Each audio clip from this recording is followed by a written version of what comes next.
Hi friends, welcome to women's nest. இன்றைக்கி நம்ம பார்க்க போகிற ரெசிபி கோவக்காய் மஞ்சூரியன். கோவக்காய் மஞ்சூரியன் எப்படி செய்கிறதுங்கிறத இன்றைக்கி பார்க்கலாம். நம்ம அதுக்கு முன்னாடி இதான் ஃபர்ஸ்ட் டைம் உமன்ஸ் நெஸ்ட் சேனலில் பார்க்குறதா இருந்தீங்கன்னா மறக்காமல் கீழே இருக்கிற ரெட் கலர் சப்ஸ்கிரைப் பட்டனை ப்ரெஸ் பண்ணிவிடுங்க. பக்கத்தில் இருக்கிற பெல் பட்டனையும் மறக்காமல் ப்ரெஸ் பண்ணிவிடுங்க.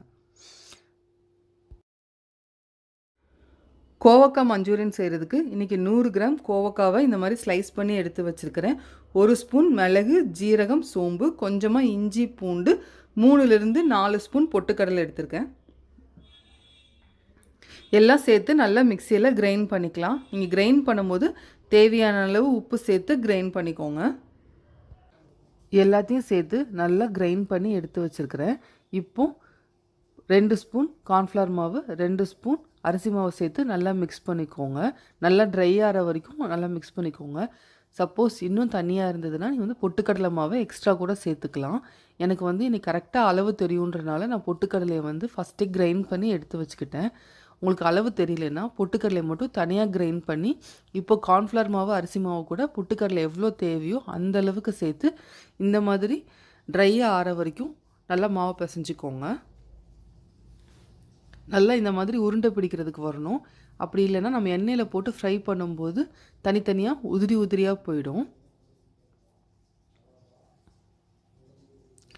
உங்களுக்கே தெரியும் உருண்டை எந்த அளவுக்கு திக்காக இருக்கணும்னு சொல்லிட்டு அந்த அளவுக்கு நீங்கள் மாவு சேர்த்துக்கோங்க. பொட்டுக்கடலை மாவை இந்த மாதிரி எல்லாத்தையும் உருண்டை பிடிச்சி எடுத்து வச்சுக்கலாம். இருக்கிற எல்லா மாவையும் இந்த மாதிரி குட்டி குட்டி பால்ஸாக நான் ரெடி பண்ணி எடுத்து வச்சுருக்கிறேன். இன்றைக்கி 100 கிராம் கோவக்காய்க்கு எனக்கு 20 பால் வரைக்கும் கிடச்சிருக்கு.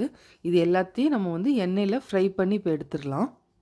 பேனை அடுப்பில் வச்சு நல்லா ஹீட் ஆனதும் தேவையான அளவு ஆயில் சேர்த்து நல்லா ஹீட் பண்ணிக்கோங்க. ஆயில் நல்லா ஹீட் ஆகிடுச்சு. இப்போது நம்ம கோவக்காய் பால்ஸை இதில் ஒவ்வொன்றா சேர்த்து ஃப்ரை பண்ணி எடுத்துக்கலாம். இன்றைக்கி நம்ம கோவக்காவை பச்சையாக தான் பேஸ்ட் பண்ணி எடுத்துருக்குறோம். அதனால் மீடியம் ஃப்ளேமில் வச்சு பச்சை வாசனை போகிற வரைக்கும் நல்லா ஃப்ரை பண்ணணும்.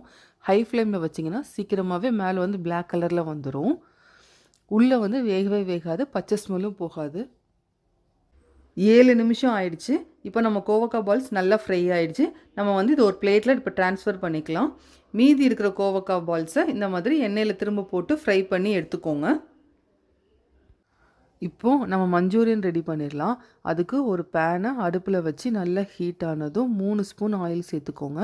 ஆயில் நல்லா ஹீட் ஆனதும் குட்டி குட்டியாக சாப் பண்ண பூண்டை சேர்த்துக்கோங்க. இது 2 நிமிஷம் போல் இருந்தால் போதும். பச்சை வாசனை மஞ்சூரியனுக்கு போகக்கூடாது. இப்போ முந்திரி பருப்பு சேர்த்துக்கோங்க.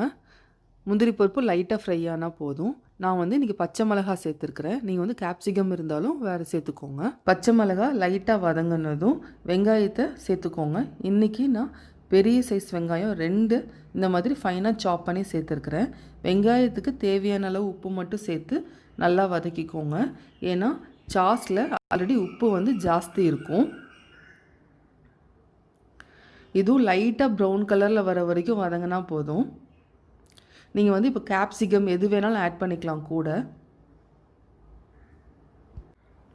இந்தளவுக்கு வெங்காயம் லைட்டாக வதங்கினா போதும். இப்போ நம்ம ஒவ்வொரு சாஸாக ஆட் பண்ணிக்கலாம்.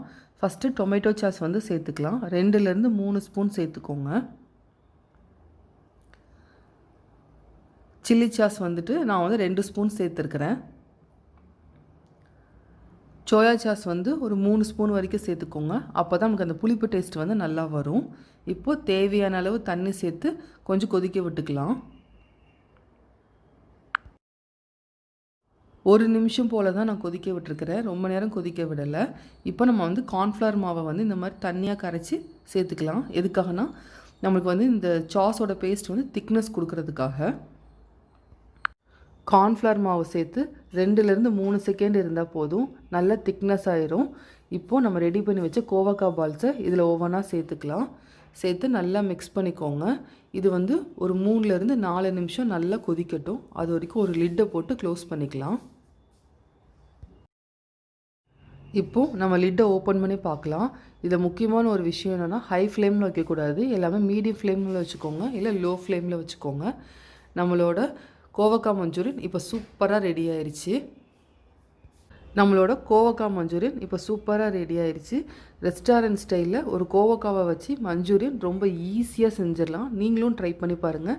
ரொம்ப ஹெல்த்தியும் கூட. எப்போவுமே கோவக்காவை ஃப்ரை பண்ணி சாப்பிட்றதுக்கு இந்த மாதிரி டிஃப்ரெண்ட்டாக நீங்கள் ட்ரை பண்ணி பாருங்கள். வீட்டில் இருக்கிற எல்லாருக்குமே ரொம்ப பிடிக்கும். இந்த மஞ்சூரியன் உங்களுக்கு பிடிச்சிருந்துச்சுன்னா லைக் பண்ணுங்கள், ஷேர் பண்ணுங்கள். மறக்காமல் உமன்ஸ் நியூஸ் சேனலை சப்ஸ்கிரைப் பண்ணாதவங்க சப்ஸ்கிரைப் பண்ணிடுங்க. பக்கத்தில் இருக்க பெல் பட்டனையும் ப்ரெஸ் பண்ணி